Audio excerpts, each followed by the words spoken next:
Hey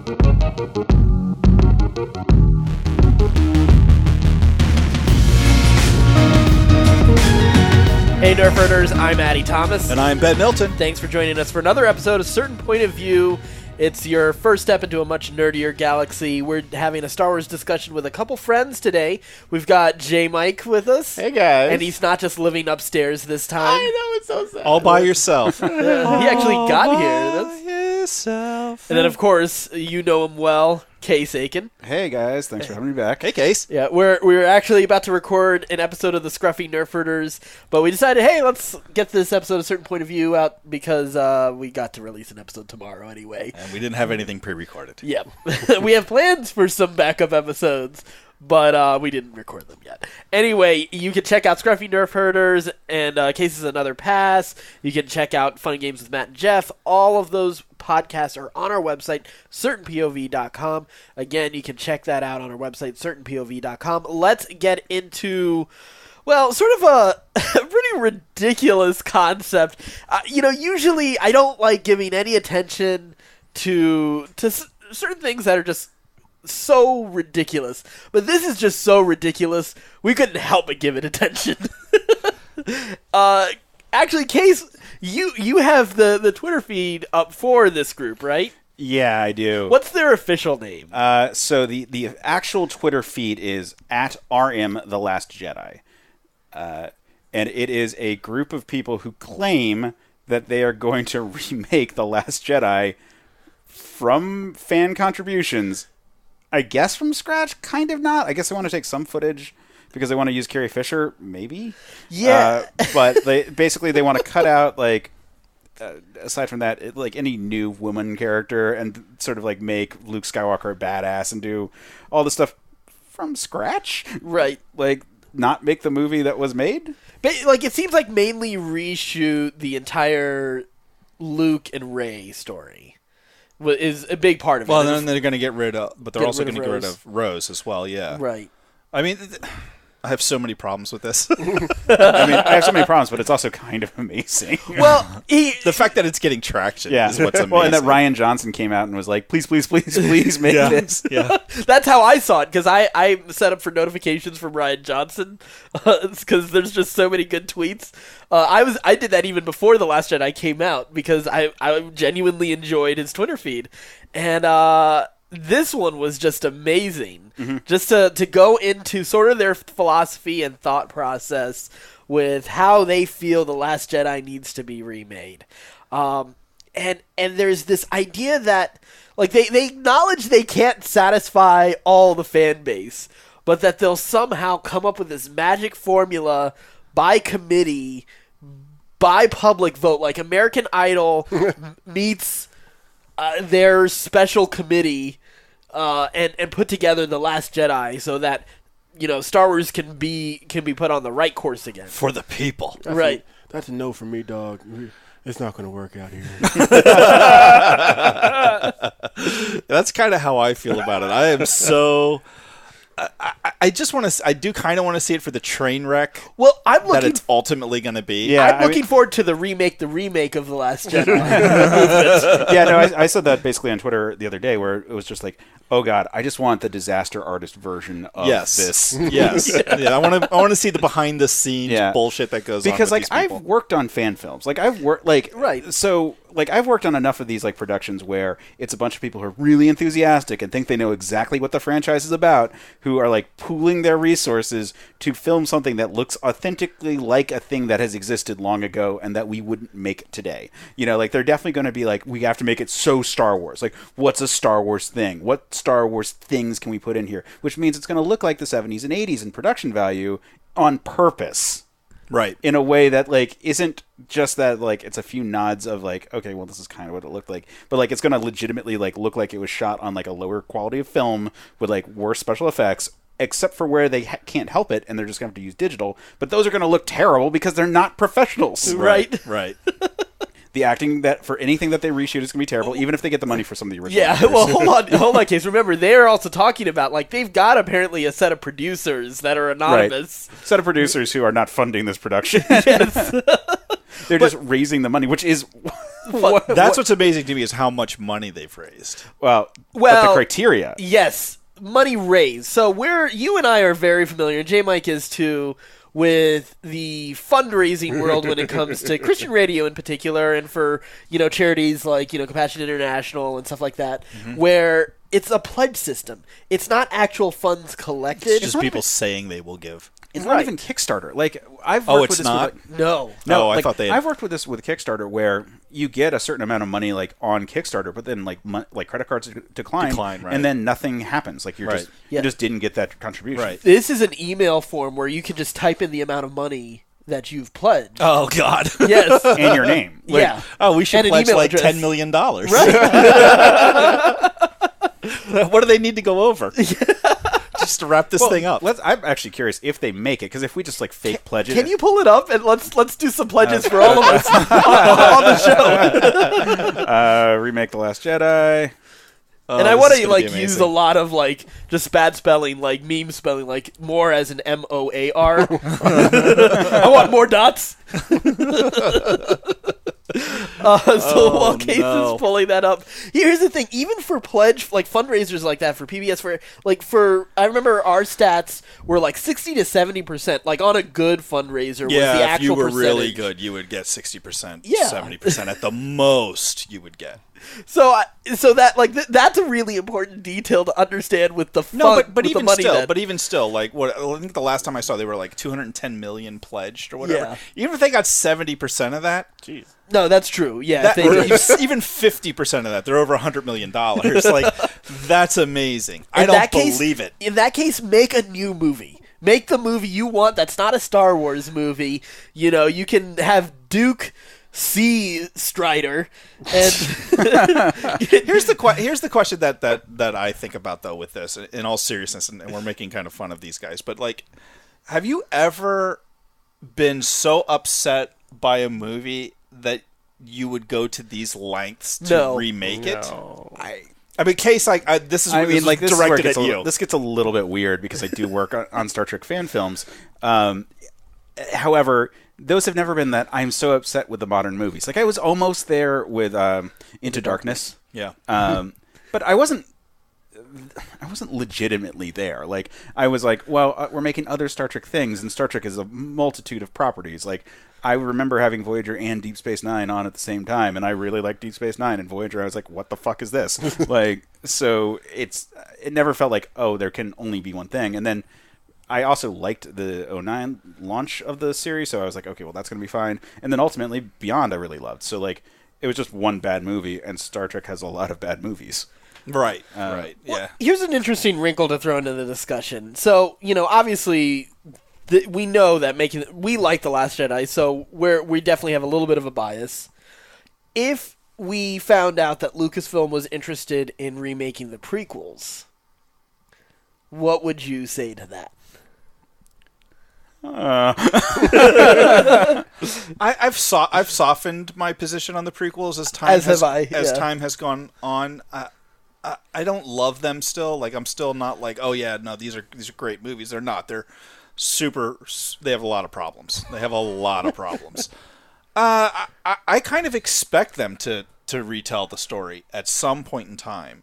Now I think I would hashtag too soon, but. Right, I expect at some point they're going to be and we're going to reboot. Once everybody's dead, and they run out, they have a couple misses, and they're going to all right, well, let's just do a reboot and retell the start the universe over after enough time. That would be terrible. I mean, I know why, but Star Wars, because of it being disconnected from a particular point in time, you could shift the story so many times. I feel like basically the reboot was Force Awakens, that was definitely a soft reboot. Yeah, you can just easily just keep moving forward, and it's not going to really affect the setting. Obviously, Knights of the Old Republic allowed for a very Star Wars story in a very different time, where all of the actual politics involved had totally shifted aside from a couple of baseline things, and you could easily do that going forward with Star Wars. So I think they will. But I don't. I think Hollywood is so lazy. That at some point in time they'll go, you know what? Well, why don't we just reboot? We've seen that dozens of times with Batman now. Right. They just reboot Batman and tell the origin story again. Yeah. I imagine, and I don't think it's going to be in the near future, but I think probably 20, 30, maybe 50 years down the road, they'll go, let's reboot. Let's just do a reboot and restart this thing. Like we've told the stories that we have to tell for right now, and most people aren't going to be that passionate about it who saw it in 1979. Like let's update this story and let's put the new technology in. Well, do you think that would necessarily be a movie though? Like I do wonder. I mean, cinema has persisted and actually sort of like thrived once again in a surprising way as an art form, but. Like, there's still a part of me wondering, like, well, I mean, movies as we know them, and especially like color, full productions with sound as we know them, like, are from Wizard of Oz was 1932, somewhere. 30, it was early 30. Yeah. So like that art form has existed for a long time, surprisingly so. But I do wonder if technology is eventually going to move on to something, or either an interactive format, like some sort of like really advanced video game, and that becomes like the new canon for Star Wars as a franchise for all, and like they might make a movie, but those movies are spin-offs of that, or a TV show where if like the sort of like prestige format TV like truly blows up and beyond where it had been before. I don't know necessarily, but I do wonder if like movies are going to continue to be like the dominant art form. Well, I don't know if it'll be the dominant, but I think they'll always exist. And the question is really just distribution. Are you going to go see it in a movie theater, or is technology going to be so good that there's no point in going to see it in a movie theater? And you can watch it in the comfort of your own home and have just as good of an experience, or an experience that's tailored to that size screen, that type of room. I think that's ultimately where we're heading. I think time's running out for the movie theater business, but I don't think time's running out for the movie business because it's storytelling and people want to see stories, and it's just a matter of how it's going to be. Yeah, and it is a packet that we tend to enjoy for singular stories. It's an hour and a half of like, escapism. It's you could almost make an argument that, like, all right, so TV shows are akin to a chapter novel versus a movie is a short story. Short stories tend to be longer than just a chapter of a book. Yeah, I tend to agree. I think distribution will change. But I do think there's still a place for that form of storytelling. That I think there's still a place for non-interactive, long form storytelling as well as non-interactive short form episodic storytelling as well. So I think one thing that's interesting though is Star Wars has had a tough time breaking into the Chinese market. Whereas Marvel hasn't had that issue. They've been able to plan a couple things here and there, throw some actors in here and there to appeal to that. Somehow with Captain America. Right? They were fine with it. Yeah, right? But although it has, I forget what the name for it in... First Avenger for the first one. I think they just dropped the Captain America title. I think so, yeah. Whereas Star Wars has, because the original trilogy has never, was never shown over in China, it never was able to really, make its mark on that market. So the sequels have had a tough time really getting any traction there, and the same with even the standalones as well, the two standalones. So, I mean, there is a market that hasn't really gotten it yet. So I think from that perspective, that is the big factor that might help give it. Like that might rationalize a reboot, but I do think my preferred hope is that they just continue to add to the story. You can still have family stories, you can still have stories about the Force at different time periods, at different places in the galaxy, and still kind of get to the heart of that saga style story, as well as get other styles of story throughout the galaxy with the anthology movies and other trilogies. So. I do think there isn't necessarily as much of a need just because there's so much unexplored territory. But isn't that's really the crux of what this episode is about, with people wanting to reshoot The Last Jedi. Right. In that Rian Johnson did something different. He pushed the story in a direction that was different, right? Yeah. And what you're saying is you want to see that, and I'm with you there. Yes. I want to see that too. But I think there's a large contingent of very vocal people who feel very passionately of like, no, this is not my Star Wars. Right. This is different. This is not what I want. I want Luke to be a superhero, and I want like everything to be clear cut, black and white, and there's certain things that I expect to have in my Star Wars film. Yeah. And maybe for whatever reason, because of the power of the original Star Wars trilogy and how ingrained and indoctrinated we all are with that in society, that maybe it's going to, I think it's making those inroads out of that path very difficult for this fan base to embrace. And I think that's unfortunate, because I think it's only going to make the thing stronger. Like you were saying, Case, about Star Trek. Like there's a lot of different types of Star Trek stories. You know, Deep Space Nine was like you're on base and everything comes to you. The original Star Trek, we were going out and boldly exploring where no man has gone before. Voyager was like we're going where nobody had gone before. Yeah, well, there's Well, no support so system. Right. here, maybe this is a volume issue. Like the fact that we have so much Star Trek content that there is room for versions of the story that people don't like, but there's chances for people to create versions of the story that they do like in different places within that universe, at different times and realities and so forth. And I think that's what's right now in Star Wars. As we keep going forward, then yes. Let's just say that there is no reboot. There's no chance to correct Luke Skywalker for the people that want to remake The Last Jedi. But there's a chance for new heroes that might appeal to them, and they get a chance to see, the story they wanted for Luke sort of take form in someone else's story.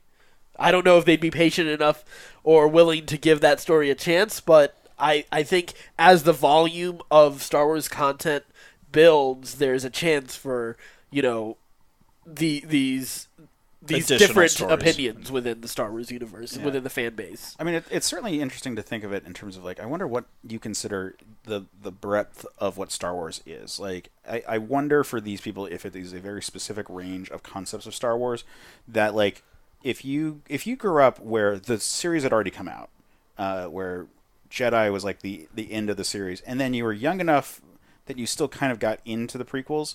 Like, if you were the range where, like, yeah, you acknowledge that Empire is the best, but secretly you love Jedi more, and then you also, like... No, it wasn't secretly for me. didn't really hate the prequels because they had actually, like, those cool lightsaber fights and them doing things that are more, like, superhuman. Like, jumping, through a miles-high city to, like, finally get...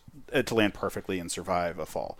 Like, if that felt really cool in that escapist way, I wonder if that's the range that we're talking about for, like, this production, where, like, Last Jedi did none of that. But for people who either came into it being, like, a true Star Wars A New Hope fan, where it's like, oh, it's like dogfights in space, and, like, there's, like, scum and villainy, and there's, like, just running around that sort of, like a little bit more like pulpy kind of action. Like, Yeah. Luke becomes a sort of like more new age hippie kind of pacifist concept. But initially it was just like it's Flash Gordon. He's fucking running. He's gonna fight Ming the Merciless, and like he's gonna save the goddamn day. Like, that's what Luke Skywalker felt like. Right. Like this is the first chapter in that story, and then he goes a little different in the direction from what that traditionally would have been. Right.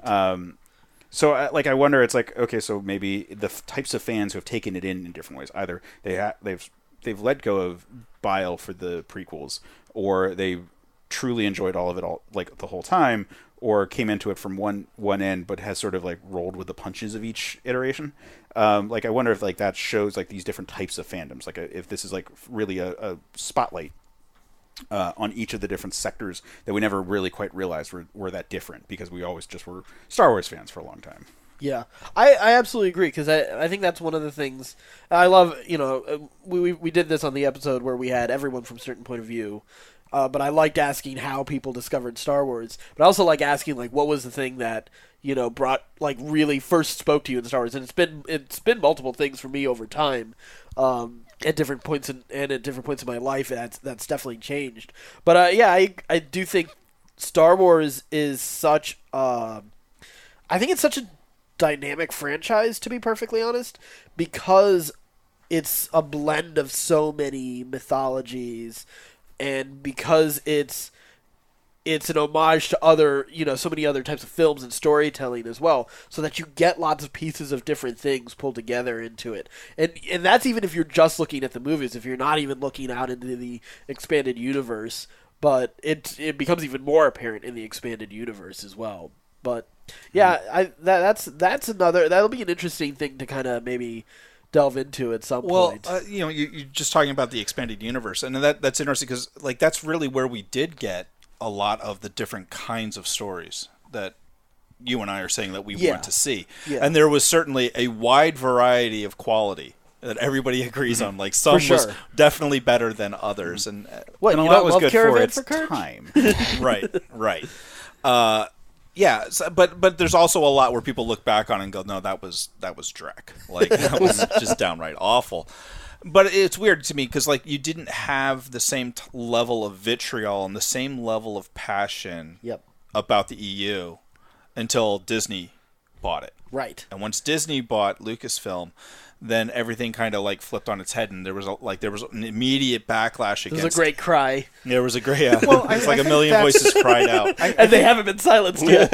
I think that's an inherent issue that comes up with remakes and reboots in general. Like, I think you guys were really like pushing this idea that nothing was automatically canon until Disney bought it out and said everything is canon. But like I never took it that way for the EU before. Like the nods that it made in like the prequels, for example, and like how the EU sort of like melded to adapt to it. Like the story a lot of us told each other was that the EU took ideas that George Lucas had and like took those and ran with them in all these different directions, and but it's all canon, and like that was like a unifying force for Star Wars fans, where it was all canon, like this huge world was. Officially, there were levels of canon, though.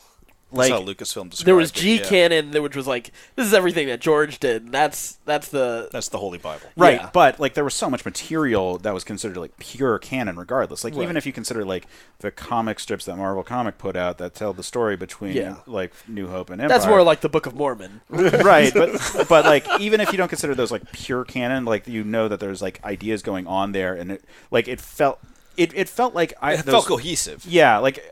I kind of compare it with like Marvel versus DC. Like DC does reboots, and as a result, I have way less attachment to some of these characters than I do for Marvel, which is generally speaking had one continuity. And so like Spider-Man, and this is actually why I hate like One More Day. Like Spider-Man had felt like one character, like eventually getting a job, getting married, like becoming an adult, like having a kid, thinking it was a miscarriage. Like that was a one consistent story.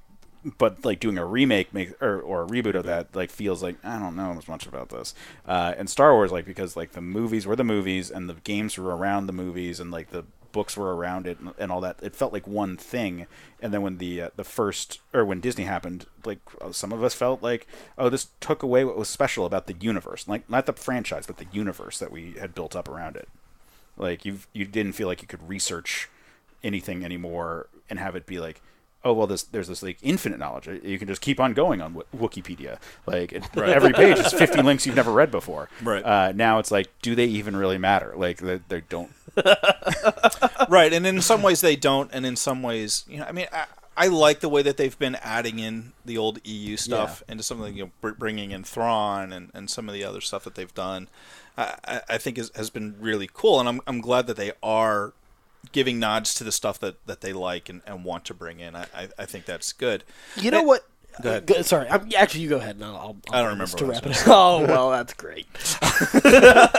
Well, what I was going to say, you know what I think might satisfy some of the anti-Disney Star Wars fans, especially the ones that want the old expanded universe back, the Legends universe now, is it may have been worthwhile to continue the Legends universe alongside the canon universe and just say this is an alternate reality. This is all labeled Legends. It's no longer canon, but we'll continue these stories. But that is the Star Trek formula, like with the J.J. Abrams reboot. Like by saying that it's an alternate timeline, but for like this reason, some people don't care or like are like, I'm fine with that in my headcanon. Like I'm fine with that in my headcanon. Yeah. But other people are like, fuck that. Like like I'm married to this one timeline. Right. Yeah. But that is also again the reboot issue. And like I can understand their frustration, but it is insane what they're doing. Like Yes. I have the website up now. Okay. So the header is "Welcome to the Rebellion," and the lead-in paragraph is "Why tell stories?" we tell stories because they're enjoyable. We can learn lessons, help us grow, show us problems we have to face in life, show us aspects of human nature. They show us how to act or not to act in a given situation. Like What is this rhetoric? I'm looking forward to the lessons we can pull from our a story tonight on Scruffy Nerfers. I really hope it's a life-changing episode for Ben. Because you need some changes in your life. I do need some changes in my life. I'm looking for some. Where is that Book of Mormon at? I have a copy somewhere. I like when I was much more of like a theology student. I was like, oh, you know what? I got one of those calls where like, would you be interested in the Book of Mormon? And I was like, you know what? Yeah, I I would. Send that over. Oh my God. I still get emails. Oh, I bet you do. They'll never take you off that list. Nope. Nope. They follow me around. Like I said yes to something. I said yes to something at our old place, and then when we move, they still somehow. I just imagine like you're walking down the street and just like suddenly like they're two guys in white shirts like behind a light pole, just like as when you turn around. Not again, guys. Not again. Not today. So do you have the pledge form pulled up? Let's see. Okay, wait. Do they have it? Where are they at? Did they say? All right. Like, So where whose they've email raised? address are we using? CertainPOVpodcast@gmail.com. Okay. Is that a real email address? Yeah, it is. Yes, it is. Certain POV. We're gonna edit that out. Think we're gonna get a lot of junk. I would welcome getting messages from our listeners. Yeah, I'm going to wager that anyone who's actually listening to this already has our phone numbers. Right. A couple people. All Come right, on, there's 3 out of our 50 listeners that don't. Maybe. So it gives you a list of options. There's a drop down. Okay. You can do 10, 25, 50, 100, 250, 500, 1,000, 5,000, or 10,000. Max. What if we want to do more? You're right. Yeah, we we do do multiple donations. All right. I'm going to say 5. Where's the other? Yeah. It just says choose. You might be able to write it. I'm going to say 5,000 so it's not immediately sniffed out as being fake. 10. Yeah. Copy of your response will be emailed to the address. Oh my God, that's it. You just got to give an email address and Wait, what the hell? There's a a verification. little CAPTCHA thing. Yeah, except it's like in a sub window, so I can't read it. It's high quality web. Well, they're trying to make sure you care enough, so you'll find out that CAPTCHA. I can't fucking read it. It cuts off. How do they raise any money if they can't even? Well, they've got really determined people then who've gone through that. Fuck you. I guess you're not getting any money from us tonight, guys. While Case continues to try to figure that out, don't forget you can check out our website, certainpov.com. All of our social media is there. In fact, you just found out our email address. You can just email us directly. And even better, we have a Patreon account, and I know that thing works. Yeah, if you want to give to a better cause, there is a certain point of view. Because we actually would appreciate if you do enjoy the podcast, if you do enjoy the content that we put out on Certain Point of View and Scruffy Nerfers and Another Pass and Fun and Games with Matt and Jeff. If you're enjoying all of that, please consider being a patron for us. You can check us out on Patreon. You can find a link to it on our website, certainpov.com. Case, you have something, an update? I just noticed actually what it says the total pledge amount is at this point. Yeah. It is for $398,095,810. You could make 3 Star Wars with that amount of money if you're Just reusing made a trilogy. Sets. We could remake a sequel trilogy at this Most of point. that cost would be in the upfront, and so you could actually do a full trilogy. Oh my God. Yeah, I'm guessing that was it 3 million? I'm guessing that 2.9 million of that is fake. So that's low. 300 million. Yeah, 300. Oh, yeah. 300 Right, yeah, million. no, Oh, like- okay. no, Then 299,950,000 of that is fake. Yeah. You think they'll actually get 100 million? Or no, less? 50,000. Oh, okay. You think they? Yeah, they'll get 50,000 from the haters. Yeah, there's enough. Yeah, 50,000 with some creative uses of reshoots and re-edits. You could potentially make a thing. yeah. You could make a thing, yes. Yes. Doing a thing, guys. I mean, it might be Plan 9 from outer space. If you're lucky. Yeah, sorry. Yeah, you can go to our website, certainpov.com, for all of our social media, for Patreon, and more. Again, certainpov.com. And until next time, stay scruffy, my nerf herders.